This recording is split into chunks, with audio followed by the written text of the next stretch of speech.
இது வந்து கண்டிப்பாக மோசமான கல் இது. இப்போ இந்த செங்கலோட விலை வந்து 3 கிலோ 01619 அது மாறி வருது. கிட்டத்தட்ட 3 கிலோ இருக்குது இந்த செங்கலோடைய வெயிட்டு. 1 மணி நேரம் ஊறிடுச்சு. சரி, இப்போ இந்த கல்லை வந்து வெயிட்டு போட்டு பார்ப்போம். எல்லாருக்கும் வணக்கம். இன்றைக்கி நம்ம எதை பற்றி பார்க்க போகிறோம் அப்படின்னு பார்த்தீங்கன்னா, எல்லாருமே அதிகமாக வீட்டுக்கு யூஸ் பண்ணக்கூடியது செங்கல் தான். ஆல்டர்னேட்டிவ் கல் வந்து நிறையா வந்திருக்கு. இருந்தாலுமே செங்கல்ல தான் நிறைய பேர் யூஸ் பண்ணுறாங்க அப்படின்றதுக்கான காரணம் ஒன்று இருக்குது இல்லையா? அது என்ன காரணம்? அதுக்கப்புறம் செங்கல் யூஸ் பண்ணுறதால சில மைனஸ் வந்து இருக்குது. அது என்ன மைனஸ்? எந்த மாதிரி தவறுகள் வந்து செங்கலை வச்சு கட்டும்பொழுது நடக்குது? அதை எப்படி சரி பண்ணலாம் அப்படின்றத தான் இந்த வீடியோவில் நம்ம பார்க்க போகிறோம். இப்போ நிறைய பேர் யூஸ் பண்ணுறது செங்கல் தான் அப்படின்றதால செங்கலில் 2 டைப் இருக்குது. ஒன்று நாட்டு செங்கல் அப்படின்னு சொல்லுவாங்க, அதாவது மேன்மேடு கையாலே செய்கிறது. இன்னொன்று பார்த்தீங்கன்னா ஒயர் கட்டு ரெட் பிரிக்ஸ் அப்படின்னு சொல்லுவாங்க, அது வந்து மிஷினில் கம்ப்ரஸ் பண்ணி வர்ற செங்கல். இப்போ இது ரெண்டுக்கும் உள்ள வித்தியாசம் என்ன அப்படின்னு பார்த்தீங்கன்னா, மேன்மேடு செங்கலில் ஷேப் வந்து வேறு மாதிரி இருக்கும். எல்லா செங்கலுமே ஒரே மாதிரி ஒரே சைஸில் இருக்கும் அப்படின்னு சொல்ல முடியாது. அதே ஒயர் கட்டு பிரிக் பார்த்திங்கன்னா உங்களுக்கு எல்லா கல்லுமே ஒரே ஷேப்பில் இருக்கும். அதனால் ரேட்டு வந்து கொஞ்சம் வித்தியாசம் வரும். இப்போது மேன்மேடு செங்கல் ஒரு கல் வந்து பார்த்திங்கன்னா 6 ரூபாய்க்கு கிடைக்குது. 5 ரூபாய்க்கு கூட சில இடங்களில் கிடைக்கும். இடத்துக்கு ஏற்ற மாதிரி அது ரேட்டு மாறும். ஆனால் மினிமம் ரேட்டுன்னு பார்த்திங்கன்னா ஒரு 6 ரூபா ஆவரேஜ் ரேட்டு அப்படி இருக்கலாம். அடுத்தது பார்த்திங்கன்னா அந்த ஒயர் கட் பிரிக் அப்படின்றது 8 ரூபா 9 ரூபா அந்த ரேஞ்சில் வந்து ஒரு கல் கிடைக்கும்.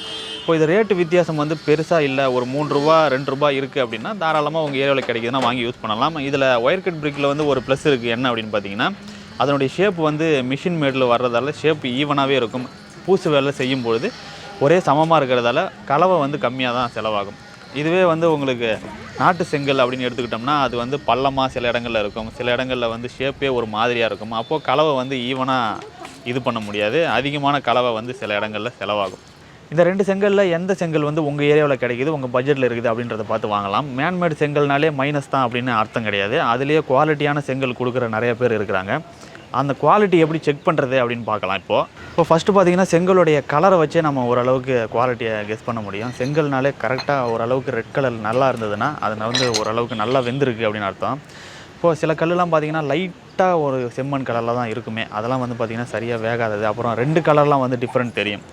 ஒரே கல் 2 கலரில் இருக்கும், அந்த மாதிரி இருக்கக்கூடாது. அந்த மாதிரியான பிரச்சனைகள்லாம் இருக்கும். இது வந்து மோசமான கல். இது இங்கே ஒரு வீரல் இருக்குது. இது உள்ளேயும் கண்டிப்பாக வந்து நல்லாவே இருக்காது. இங்கே பாருங்கள், இது ஒரு கலரில் இருக்குது, இது ஒரு கலரில் இருக்குது. இங்கே ஒரு கலர், இங்கே ஒரு கலர். இது வந்து கண்டிப்பாக மோசமான கல் இது. அதுக்கு அடுத்தது பார்த்திங்கன்னா சவுண்டு தட்டி பார்க்கும்பொழுது டிங் டிங்னு ஒரு மெட்டல் சவுண்டு மாதிரி வந்தது அப்படின்னா அது ஓரளவுக்கு நல்ல கல்லாக இருக்குது அப்படின்னு அர்த்தம். அதே மாதிரி நீங்கள் அந்த 2 கல்லையும் கூட தட்டி பார்த்து அந்த சவுண்டு செக் பண்ணலாம். இன்னொரு விஷயம் பார்த்திங்கன்னா, செங்கலை உங்கள் இடுப்பு உயரத்துலேருந்து கீழே போடுறீங்க அப்படின்னா அது வந்து உடையக்கூடாது. உடையாமல் இருந்ததுன்னா ஓரளவுக்கு குவாலிட்டியாக இருக்குது அப்படின்னு அர்த்தம்.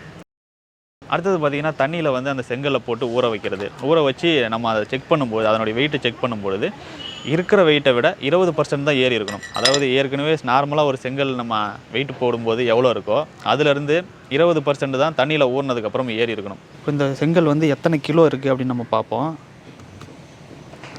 முதல்ல இதை ஆன் பண்ணிக்குவோம். ஓகே, பார்த்திங்கன்னா 00 இருக்குது. இப்போ இந்த செங்கலை வச்சு பார்ப்போம்.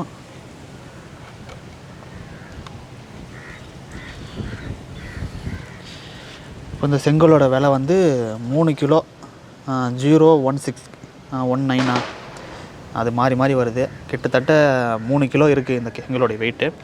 இப்போ இந்த கல்லை பார்த்திங்கன்னா 3 மணிக்கு ஊற வச்சோம். இப்போ வந்து மணி 4 ஆகுது. 1 மணி நேரம் ஊறிடுச்சு, நல்லா ஊறிடுச்சு பாருங்கள். சரி, இப்போ இந்த கல்லை வந்து வெயிட்டு போட்டு பார்ப்போம்.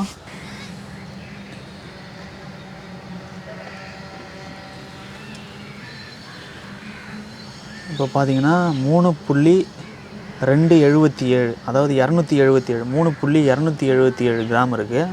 இதில் 20% 3 கிலோ இருந்தது, 20% வந்து 600 கிராம் வருது. அதாவது 3 கிலோ 600 கிராம் வரைக்கும் வெயிட் ஏறலாம். ஆனால் பார்த்திங்கன்னா 3.273 தான் ஏறி இருக்குது. அப்போது ஒரு 275 கிராம் தான் உங்களுக்கு வெயிட் அதிகமாக இருக்குது தண்ணினால். அதனால் இது ஒரு நல்ல கல் தான். இதை விட ஈஸியாக செங்கலுடைய குவாலிட்டி தெரிஞ்சுக்கிறதுக்கு என்ன பண்ணலாம் அப்படின்னு பார்த்தீங்கன்னா, செங்கலை வந்து இறக்குறாங்க இல்லையா, இறக்கும் போதே உங்களுக்கு தெரியும் அதில் எவ்வளோ செங்கல் உடஞ்சிருக்கு அப்படின்றது. அதிகமான செங்கல் ஒரு 50 செங்கல் உடஞ்சி வந்திருக்குது, 1000 செங்கல் நம்ம வாங்குகிறோம் அப்படின்னா அது வந்து ரொம்ப மோசமான செங்கல் அப்படின்னு அதுலேருந்து நம்ம தெரிஞ்சிக்க முடியும். இறக்கும்போது கூட அதாவது ஏற்றும்போது கொஞ்சம் இது பண்ணுவாங்க, ரஃப்பாக ஹேண்டில் பண்ணுவாங்க, இறக்கும்போது ரஃப்பாக ஹேண்டில் பண்ணுவாங்க. அப்போ கூட அந்த செங்கல் உடையலை அப்படின்னா அதுலேருந்தே நம்ம தெரிஞ்சுக்கலாம் அந்த செங்கல் வந்து ஒரு நல்ல செங்கல் அப்படின்னு. இப்போது செங்கலுக்கு ஆல்டர்னேட்டிவாக நிறைய கல் வந்திருக்கு. ஆனால் அந்த கல்லெல்லாம் விட்டுட்டு நம்ம செங்கல்லை ஏன் யூஸ் பண்ணுறோம், நிறையா பேர் யூஸ் பண்ணுறாங்க அப்படின்றதுக்கான காரணம் என்னென்னு பார்த்தீங்கன்னா, ஈஸியாக எல்லா ஏரியாக்கள்லையும் கிடைக்கிற ஒன்று செங்கல். அது மட்டும் இல்லாமல் ரேட் வைஸாக பார்த்தீங்கன்னா கொஞ்சம் சீப் அண்ட் பெஸ்ட்டாக இருக்கிறதால செங்கல் யூஸ் பண்ணுறோம். அது மட்டும் இல்லாமல் பல வருஷங்களாக செங்கலை வந்து நிறைய பேர் யூஸ் பண்ணிகிட்டு இருக்கிறாங்க. அதனால் அதை வந்து நம்பிக்கையாக நம்புகிறாங்க. இந்த கல்லில் கட்டினா வீடு வந்து பல வருஷம் வந்து ஸ்ட்ராங்காக இருக்கும் அப்படின்ற காரணம். இப்போ புதுசாக வந்திருக்கக்கூடிய கற்கள் எல்லாமே வந்து பார்த்திங்கன்னா கட்டினா எத்தனை வருஷத்துக்கு நல்லாயிருக்கும் அப்படின்றது நிறைய பேருக்கு தெரியாது இல்லையா? அதனால் புது கல்லுக்கு போகிறதுக்கு தயங்குறாங்க. அதுதான் முக்கியமான காரணம். செங்கல்லையே எல்லாருமே யூஸ் பண்ணுறதுக்கான காரணம். இன்னொரு ப்ளஸ் என்ன அப்படின்னு பார்த்தீங்கன்னா, செங்கலை சூஸ் பண்ணுறதால எல்லா மேஸ்திரியுமே ஈஸியாக வச்சு ஹேண்டில் பண்ணுவாங்க, ஈஸியாக கட்டலாம், யாரை வச்சு வேணால் கட்டலாம்.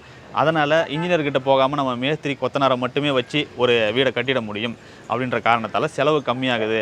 அந்த காரணத்தினாலையும் செங்கல்லை யூஸ் பண்ணுறாங்க. மற்ற கல்லை விட செங்கல்லை யூஸ் பண்ணுறதால என்ன மைனஸ் இருக்குது அப்படின்றத பார்க்கலாம். இப்போ செங்கல்லை வச்சு கட்டும்பொழுது பார்த்திங்கன்னா கண்டிப்பாக வாட்டரில் நனைச்சே ஆகணும். கட்டுறதுக்கு முன்னாடி அதை ஃபுல்லாக வாட்டரில் நனைச்சிட்டு அதுக்கப்புறம் தான் அதை வந்து கலவை போட்டு செவுரு வந்து வைக்கிறாங்க இல்லையா? செவுரு வச்சு முடித்ததுக்கப்புறமா பார்த்திங்கன்னா அந்த சந்து கேப்லாம் இருக்கும் இல்லையா? அந்த கேப்பை வந்து கண்டிப்பாக அந்த கட்டி முடித்ததுக்கப்புறம் சந்தெல்லாம் பூசிடணும். பூசாமல் விடக்கூடாது. அப்படி பூசாமல் விட்டுட்டோம் அப்படின்னா பூசு வேலை செய்யும்பொழுது அந்த கேப்பெல்லாம் ஃபில் ஆகிடும் இல்லையா அப்படின்னு நீங்கள் நினச்சிங்கன்னா அது அந்தளவுக்கு சரியாக இருக்காது. பூசு வேலை செய்யும்பொழுது நிறைய கேப் வர்றதுக்கு வாய்ப்பு இருக்குது. அப்போது மழை காலங்களில் அந்த கல் வழியாக உள்ளே தண்ணி வர்றதுக்கு வாய்ப்பு இருக்குது. இப்போது நீங்கள் செங்கல்லை வந்து கட்டும்பொழுது ஏதாச்சும் 1-2 கல் டேமேஜாக இருக்குது அப்படின்னா கட்டி முடித்ததுக்கப்புறம் கொஞ்ச நாளைக்கு அப்புறம் அந்த கல் பிரேக் ஆகும்பொழுது அந்த இடத்துல உள்ளேயும் வெளியவும் உங்களுக்கு வந்து கிராக் வர வாய்ப்பு இருக்குது. அப்போ மழை பெய்யும்பொழுது ஆட்டோமேட்டிக்காக அந்த வழியாக தண்ணி உங்கள் வீட்டுக்குள்ளே வரும். இந்த மாதிரி பிரச்சனையும் இருக்குது. அது மட்டும் இல்லாமல் செங்கல்னாலே பார்த்திங்கன்னா தண்ணி அதிகமாக ஈஸியாக இழுத்துக்கக்கூடியது. அப்போது பூசு வேலையில் ஏதாவது ஒரு இடத்துல உங்களுக்கு கிராக் வருது அப்படின்னா மழை பெய்யும் போது அந்த கிராக் வழியாக ஆட்டோமேட்டிக்காக தண்ணி உள்ளே வரும். ஒரு செங்கல் இழுத்துக்குச்சுன்னா பக்கத்தில் இருக்கக்கூடிய செங்கல்கள் எல்லாமே தண்ணி பரவி வீட்டுக்குள்ளே வந்து ஓதம் காக்க ஆரம்பிச்சிடும். கொஞ்சமாக தான் ஃபஸ்ட்டு வந்திருக்கு அப்படின்னு நீங்கள் பார்த்தீங்க அப்படின்னா நாளாக மழை அதிகமாக பெய்ய அந்த ஓதம் வந்து அப்படி பெருசாகிட்டே போகும். இதுதான் வந்து செங்கல் இருக்கக்கூடிய ஒரு மைனஸ். அதாவது ஆல்டர்னேட்டிவ் கல்லை நீங்கள் யூஸ் பண்ணும்பொழுது இந்தளவுக்கு தண்ணியை உறிஞ்சாது. இந்த மாதிரி தண்ணியால் பிரச்சனை வரக்கூடாது அப்படின்னா கண்டிப்பாக நல்ல செங்கலாக யூஸ் பண்ணணும். அதோட உள்ளேயும் வெளியும் பார்த்திங்கன்னா வாட்டர் ப்ரூஃபிங் இதெல்லாம் வந்து பண்ண வேண்டியது இருக்கும். அது மட்டும் இல்லாமல் செங்கல்னாலே பார்த்திங்கன்னா ஹீட்டை இழுத்து வச்சுக்கிட்டு பகலில் நைட்டில் வந்து உங்களுக்கு ஹீட் அதிகமாக ரூமுக்குள்ளே இது பண்ணும். இந்த மாதிரி பிரச்சனையும் செங்கல்ல இருக்குது. மற்ற கல்லை கம்பேர் பண்ணும்போது இது வந்து செங்கல்ல ஒரு மைனஸாக தெரியுது. அடுத்து இருக்கக்கூடிய மெயினான இன்னொரு மைனஸ் என்ன அப்படின்னு பார்த்தீங்கன்னா, செங்கல்ல வச்சு ஒரு வீடு கட்டும்பொழுது அதனுடைய டியூரேஷன் வந்து 6 மாதம் அந்த மாதிரி மினிமம் ஒரு 6 மாதமாவது ஒரு 1000 ஸ்கொயர் ஃபீட் வீடு கட்டுறதுக்கு செலவாகுது. இதுவே மற்ற கற்கள் இருக்குது பார்த்திங்களா, அது வந்து ஒரு 8 செங்கல் 6 செங்கல் அளவுக்கு ஒரு கல்லே நீளமாக இருக்கும். அப்படின்றதுனால அது வந்து சீக்கிரமாகவே உங்களுக்கு வந்து கட்டி முடிச்சிடுவாங்க. அது மட்டும் இல்லாமல் அந்த மாதிரியான கற்களில் உங்களுக்கு கலவையே, அதாவது சிமெண்ட்டு மணல் கலவையே வந்து கம்மியாக தான் யூஸ் ஆகும். அப்போது லேபர் ப்ளஸ் இந்த கலவை இதில் கொஞ்சம் மிச்சமாகுது. ஆனால் செங்கலில் யூஸ் பண்ணும்போது பார்த்திங்கன்னா நிறையா கலவை செலவாகும், நிறைய லேபர் டைம் எடுத்துக்குவாங்க. இந்த மாதிரியான பிரச்சனைகள் செங்கலில் யூஸ் பண்ணும்போது இருக்குது. இப்போ செங்கலில் வச்சு கட்டும்பொழுது எந்த பிரச்சனையும் வரக்கூடாது அப்படின்னா கரெக்டாக வந்து தண்ணியை வச்சு க்யூரிங் பண்ணிக்கிட்டே இருக்கணும். வால் கட்டின உடனே அதில் கட்டினதுலேருந்து ஒரு 7 நாளைக்காவது நீங்கள் பண்ணணும். 28 நாள் வரைக்கும் பண்ணால் நல்லது. ஒரு நாளைக்கு 3 தடவை மினிமம் நீங்கள் தண்ணி அடிக்கணும். அந்த செவுத்தில் 5 தடவை கூட அடிக்கலாம். ஆனால் நிறைய பேர் என்ன நினைக்கிறாங்க அப்படின்னு பார்த்தீங்கன்னா, தண்ணி எவ்வளோக்கு எவ்வளோ அடிக்கிறோமோ அந்தளவுக்கு நல்லது அப்படின்னு சொல்லிட்டு ரொம்ப நேரம் அடிச்சுக்கிட்டே இருக்கிறதும் தப்பு தான். ஏன்னா ஒரு செங்கல் வந்து இவ்வளோ தான் தண்ணியை உறிஞ்சும் அப்படின்னு இருக்குது. உறிஞ்சுது, அதுக்கப்புறம் காயுது, அதுக்கப்புறம் நீங்கள் மறுபடியும் அடிக்கலாம். இந்த வீடியோவில் செங்கலை பற்றி ஓரளவுக்கு தெரிஞ்சுட்டு இருப்பீங்க அப்படின்னு நினைக்கிறேன். இந்த வீடியோ உங்களுக்கு பிடிச்சிருந்தா லைக் பண்ணுங்கள், ஷேர் பண்ணுங்கள். அதோட நம்ம சேனலை சப்ஸ்கிரைப் பண்ணிவிட்டு பக்கத்தில் இருக்கிற பெல் ஐகானை அழுத்துங்க. நன்றி.